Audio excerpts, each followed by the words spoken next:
been talking about leadership, and you're born to lead, and what is leadership? And we've been through this story in Nehemiah that we'll get into. It was probably the best leadership book. It's in the Old Testament as we get into it. And we talked about leadership starts with a leader has a vision for something. How do you find your vision? What breaks your heart? What it is that breaks your heart, why you're doing what you're doing, and what it is that you're doing. So every leader says this is the why behind I started this business, I started this organization, I started doing this, I went into this college students into this major. I started doing these things. I changed my life. I changed my major. I started moving in a different direction because God broke my heart. And then secondly, a leader says, here's what we're doing. And Nehemiah said, we are going to build the wall. And then whenever a leader steps up on a platform, gets one of these and has a microphone and some lights on him or her and says, we're going in this direction, that immediately splits the audience in half.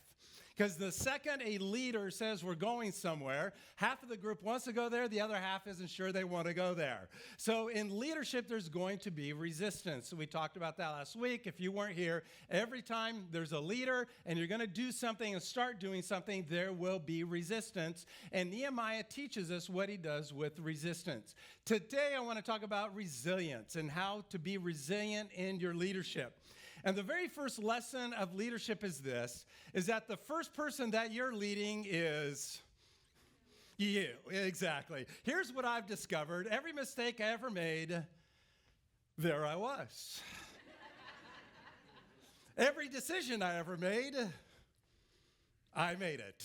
And as much as I would like to criticize the government, as much as I would criticize the other political party, they had nothing to do with the decisions that I made and the decisions that I regret and the decisions that I did, because the first person you and I need to lead and lead well and is worth following, this is very important, is myself. If a leader doesn't lead him or herself well, you are not worthy of following. You are not somebody who is somebody that has, I would say, an authority, a moral authority in a sense, a character that people say, oh, I want to follow that person because they are worth following. And a person worth following is somebody who is leading first themselves first. That doesn't make sense. But anyway, they are leading themselves first. Secondly, if you are not a person who is leading yourself well, the reason why you end up quitting, somebody has to resign, a board has to come in and ask that leader to leave, or something happens, is because they did not lead themselves well. And when we do not lead ourselves well, we get tired, we get burned out, and we forget why we're doing what we're doing, where we're doing, and we did too much, and we said yes to everything. There's a bunch of reasons why that happens. But if we're not a leader worth following and we don't have a good self-leadership, we will not be, you can quote me on this one, resilient. We will not make it through the tough times. We will not be leaders worth following, and we won't make it. Somebody will ask us to resign. Somebody will stop following us. We will lose our influence in the people that we're leading. So today when we talk about leadership, I really mean it. If you're a college student and you're working with somebody else in your lab class over at Pepperdine, you're leading somebody.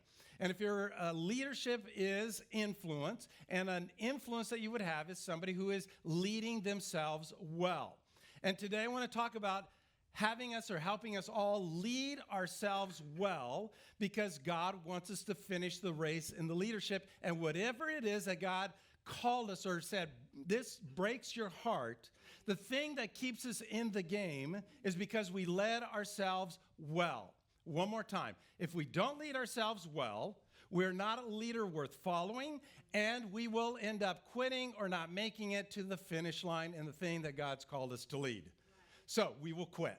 So today in talking about, let's talk about you, your favorite subject, isn't it?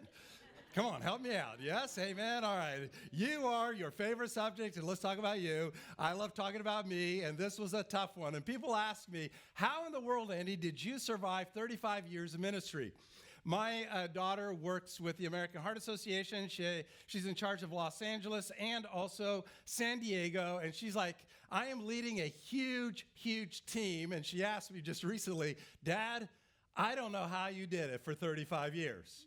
I am done with this group. But anyway, I'm doing this and leading. So, hey, honey, let's talk about leadership. And let's talk about leadership, resilience. And secondly, let's talk about leading yourself well. And she, for the first time in her life, took notes from Dad. But anyway, she was listening. Okay, help me out here. So I will give you those notes, the notes that I learned a long time ago because I felt like quitting a long time ago. I felt like I'm not making it. I was not going to be resilient in my leadership, and I discovered that people are not following me because the moment you put Andy Von Steeg, pastor, and give me a title or a position, people only follow titles and positions for about 6 months. If you do not move to the next level of leadership, people will stop following you. You are not worthy of being a leader worth following, and you will end up quitting or resigning or saying, I give up. So, Nehemiah is our story and an incredible example of how he was a leader who was resilient. And this one question that he answers, or he asks himself, is a question that I hope that we all walk away with. And for the rest of our lives, we ask this one question because it will determine how you schedule your schedule, what's on your calendar, who you meet, who you do not meet, what you do with your time. It determines everything that you do in your life. And it is the one thing that my wife and I have used over the years in raising our kids and leading a church and leading an organization. It is answering this one question. Let me just give you a little bit of context with Nehemiah here in the Old Testament. This is before Christ, and here's a timetable of when this story takes place. So, at the very beginning, we have creation. We don't know how long that took, but there was Abraham who was called by God to start a family that through you, Abraham, I want to bless you so you can be a blessing to nations, and through your lineage, a Savior will come. So they end up with Isaac, Jacob, and Joseph becomes, in a sense, the one who goes to Egypt. We talked about him, and then he brings Dad and all the brothers who hated him. He forgave them, and then they multiplied like crazy for 400 years and ended up in Egypt building the pyramids and became a slave nation. So finally in Exodus 1500, BC, God calls Moses and says, let my people go. So they go out into the desert, they go into the promised land finally, and then there is the nation of Israel. The nation of Israel then at this point, they say we want a king. Saul was the first king, then David, and then the golden age of Israel is during Solomon's reign, David's son. He builds the temple that to this day you can go to the Wailing Wall where David built that temple and built the kingdom. It was the glorious and most golden age. They were the greatest, the biggest nation in the world at this period. But they started to become unfaithful and they started having different disagreements and disobeying God. The nation is divided between Israel and Judah. And Jerusalem is in Judah, the southern region. And then this is where we are. We are in the period of 300 years that the Israelites got carted off. Originally by the Assyrians. They came in, destroyed everything. Then the next one is the Babylonians. The Babylonians came in and they grabbed the Fab Four. Do you remember the Fab Four, the Beatles? Anybody? Shadrach, Meshach, and Abednego, and Daniel. Exactly. That's Babylon. That's during that period. 300 years, they're a vassal state to Babylon. And then after that, Persia takes over Babylon. That's where our story takes place. It's about 444 BC, 400 years before Christ. There's also a 400-year period of silence that you see on this side, and then Christ's birth that then brings us into history when Jesus was born, and then 2,000 years of the New Testament story of Jesus, the disciples, and here we are today, 2,000 years later. But our story takes place in Persia, and you can see Nehemiah during the time of the exile in Persia. The king Artaxerxes at this point is in charge, and he tells people you can go back if you want, the Jews to your land. You can go back to Jerusalem. You can go back to Judah. It's okay. You're free to do whatever you want. So the nation is divided again. Half of the group is in Judah and Jerusalem. The other half stayed in Persia, modern day Babylon, so forth, Iraq region. That's the modern day Iraq area. And so they stayed. Nehemiah and his family are well-to-do. They are upper class. They are working for the government. Let me just show a picture here. He is I forgot to show another picture here. During the destruction, the Persians, just show this. This is an actual picture of the destruction of Jerusalem here during the Babylonian siege. So they burned down the walls. They burned down the temple, the walls. And so the city is in destruction. When a city in the ancient world is in destruction, it means it's not safe. You can't do business. You are vulnerable to outside groups. So for 300 years, they were vulnerable. So again, back to Nehemiah, and he's the cupbearer to the king. Let me just show that picture right there. He's the cupbearer to the king.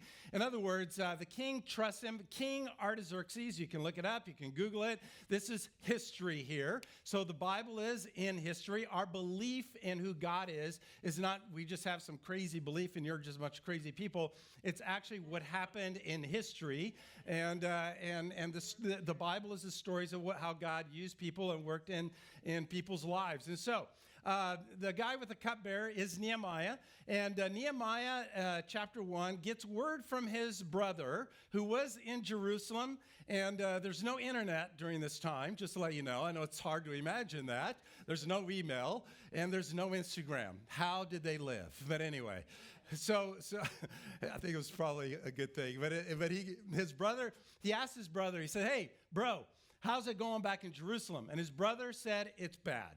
The walls are burned down. The gates are burned down. The walls are destroyed. The temple is destroyed. We tried to rebuild the temple a little bit, but it doesn't look good. It looked like just a piece of junk. But anyway, it was not good. Things are not going well for our people back in Jerusalem, back in Judah, back in Israel."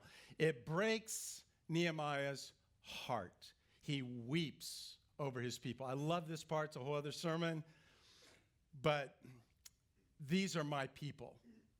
And he takes responsibility for them even though he doesn't know them. So the things that break our hearts are the things that we're like, these are my people. And so he goes to King Artaxerxes and he says, "King, can I have a little PTO?" So he goes to ADP and he types in PTO and he doesn't know when he's coming back. Inside business joke. That means he wants a little time off. So anyway, King Artaxerxes says, "Yeah, you can go. Not only will you go, I am going to make you governor. I'm going to make you governor of Judah and Jerusalem and that entire region. And what I'm also going to do is I am going to resource you to rebuild the city walls," which that takes strong leadership. Because whatever Nehemiah is going to build could be ultimately a threat to Persia and to King Artaxerxes. He's not worried about it. I'm going to resource you, and I'm going to make you the governor of Judah or of Jerusalem. And I love this point. I'm making you governor, positional leadership that we talked about at the very beginning. But that only lasts so long. Because he walks in and he says, "I'm governor, follow me." That's not what happened. A leader has vision. He gathers all the people. Well, the first thing he does is he assesses the city and how bad it is. He walks all the way around Jerusalem and said, "This is bad." He then goes to all the families and says, "I need you to help. This needs to be a we. This needs to be an us." So he was for our neighborhood. And what he said, "You live in this neighborhood, therefore go and fix this part of the wall. You live in this neighborhood, you fix that part of the wall. You live in this neighborhood, you fix that part of the wall." And they were still being threatened because the gates were burned down, the walls were down, and they are still a threat. So half of the group had to stand guard while the other half built the wall. But he delegated. Great leaders delegated. That's a whole other subject. So anyway, could spend a couple hours on that one. But so he starts going back and he starts building the wall. Let me just put a picture of here. We have an actual picture of Nehemiah. If we can find that, there he is. They're starting to build the wall right there. All the people are working together building the wall. Well, here we go. How are we going to continue to build the wall? He's like, everything's going well. But then something happens. Dun, dun, dun, dun. Whenever you start doing something great, or whenever you start building something healthy or good or safe, and Darren talked about it last week, there will be resistance. And they realize that the leader, Nehemiah, is resilient. He's not quitting. So, Nehemiah chapter 6, verse 1. And they say this. Now, when it was reported to Sanballat, and at this moment, if we're making a movie, it would be dun, dun, dun, dun, the bad guy, the one who doesn't want this, who is being threatened by Nehemiah, Tobiah to Geshem, to Arab, and to the rest of the enemies, all of the enemies of the Jews and the people in Jerusalem, that I had rebuilt the wall. I'm building the wall. We're making it safe again. We are protecting our people. Although at that time, I had not set up the doors and the gate. In other words, what he's giving us is a little clue. The doors weren't set up yet, meaning we're almost done. We're building the walls, and the last thing that we're going to put into place is the doors. It's almost there. And Sanballat knows that. And then Sanballat, verse 2 of the Geshem, sent a message to me saying, come, let us go down to Blue Bottle and have some coffee. Let's meet together. No, he says, let's go to Howdy's. No, just kidding. So those are the places I hang out. But anyway, let us go and meet together at Chepharim in the plain of Ono. It's a wonderful place. I've been there many times. Great vacation spot. I have no idea. But they were planning everybody to harm me. Not just harm me. He got word that Sanballat wants to kill me. Because everybody who wants to oppose something, you take out the leader. And he's resilient. Nehemiah is resilient. He's not quitting. He's building the wall, and they're doing very quickly. And so he said, let's go and meet. And Nehemiah, knowing not only do they want to harm me, they want to kill me. This could not be good. So I sent messengers to them saying, now what he responds is the statement that I want every single one of us to have and to keep for the rest of our lives. This statement determines your filter for which every decision you make as a leader, as a person, whatever it is, to be healthy in your life. You see, whatever it is, any opportunity that you have, it can be the urgent or the most important. Or it can be the optional, I could do it, or the essential.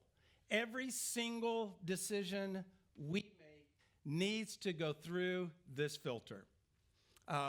When our kids were really young and we were out in Fresno. I know, we were pastoring a church in Fresno. I know, it's okay. God takes us to amazing, difficult places. So anyway, it was out in the country, a little country church, about 35 people. I'm 25 years old pastoring a church. Why did they ever let me pastor a church at 25? But anyway, that's scary. And there was a golf course out there. It was out in the middle of nowhere. But the one thing they had was a golf course. So I started playing golf. And I remember it was taking me 4, 5, sometimes 6 hours. And I would come home and I would hear the kids crying. And Kelly, my wife, is doing everything she can. And at that point with our kids and just, with them. And I was like, well, good luck, honey. This is your cross to bear. No, I remember thinking, what's most important versus what's optional? You know what? I could spend 5 hours playing golf with people I don't like, or I kind of like, or I could spend 5 hours at home with my kids. I have a choice. And so at that moment, gave away the golf clubs and didn't play golf for 20 years. I let it go and just picked it up again back in Malibu because it's Malibu. But anyway, all of us at this moment need to have this statement. And here's what he says, Nehemiah 6:3. Memorize this. I am doing a great work, and I cannot come down. You see, what I am doing is more important than what's urgent. What I am doing right now is doing what God's called me to do, what the vision is to do, the most important thing to do, and I could get sidetracked. Eventually, Sanballat started creating rumors saying that Nehemiah wants to be king, and word got back to King Artaxerxes. We also can get distracted by gossip, can't we? And we're trying to communicate to everybody what the truth is, and we can get sidetracked very, very quickly. Also, this question for him is determining where he spends his time, what he does with his time, and how he schedules things, and what is the most important and where he's investing his life. And this is a question for every single one of us. And it's this: I'm doing a great thing right here. Don't distract me with the important with the urgent. Don't distract me with the optional with the essential. Because if I try to do everything, I will easily get distracted from coming down off the wall, the very thing that I'm supposed to be doing, and get distracted from the most important thing in my life. So he says this: I am doing a great work and I cannot come down. And then he says, why should the work stop while I leave it and come down to you? I love this statement. He's literally on the wall building it. And this is great leadership. Great leaders model for people what it is they're asking them to do. So this is a great image. Just one more time, just put the image up there, Alex, as far as he's up on top of a scaffolding, and I don't know if this is the actual picture, but anyway, Nehemiah is up there working with the people, and he screams down. He literally is saying, why should I come down from the most important to do something that seems urgent, not important, not the thing that God's calling me to do? Why should I literally come down? Here's the question. Go ahead and put it up, Alex. And here's the question. Why would I lower myself for something of less importance? Why would we do that? Why do we do that? And it's a question that we need to ask every decision we make. I am doing a good work. Why should I come down? Why should I lower myself? This is the filter for which every decision that we should make. In other words, this isn't a scheduling conflict. It's not a scheduling conflict. Because they later they sent messages 4 times in the manner, and I answered them the same way. It's a priority conflict. In other words, we can eventually schedule it. Sanballat then, he says, hey, why don't we meet in 2 weeks? Why don't we meet in a month? It's fine, whenever you meet. It's not a scheduling problem. It's a priority issue. And we need to know what is the most important. What is it that we value most? That is the wall that we're building. And anything else is a distraction. He goes on, he sent, verse 4, go ahead, Alex. And they sent messages to me 4 times in the same manner. And I answered them the same way 4 times.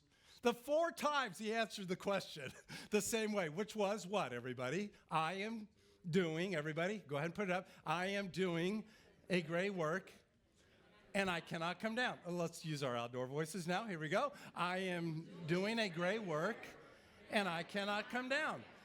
4 times they invite him to go for coffee. And he's like, no. And I answered them the same way. What was the same way he answered them? I am doing a great work, and I can't come down. One more time. I am doing a good work, and I cannot come down. Oh, they said it one more time. I am great work, and I cannot come down. And guess what? Instagram, emails, people wanting to get a hold of you, sidetracking you. They will say, well, can you do it in another week? And you say, I am doing a great work, and I cannot come down. I cannot come down. So very quickly, application for all of us. That when you look at your kids and you tuck them in their bed at night, and you're saying no to golf, and you're saying no to that business trip, you're saying no to staying late at work so you can get home and help the kids get to bed, or you're saying no to some weekend off, you're saying, you're looking at your kids, and I want you to pray this prayer, parents. I am doing a good work. I cannot come down. I am doing a good work with these children. They're the most important thing, because anything else from raising my kids is sideways energy. I cannot come down. Now, a couple things that are really important with kids. This is phases. Life is a phase, and we teach it in our children's ministry, that there are phases and seasons. When our kids, we had 3 kids, and they were all under the age of 5, 3, and 1. That was an interesting time, yeah, to say the least. And I asked my wife, what is it that you need the most?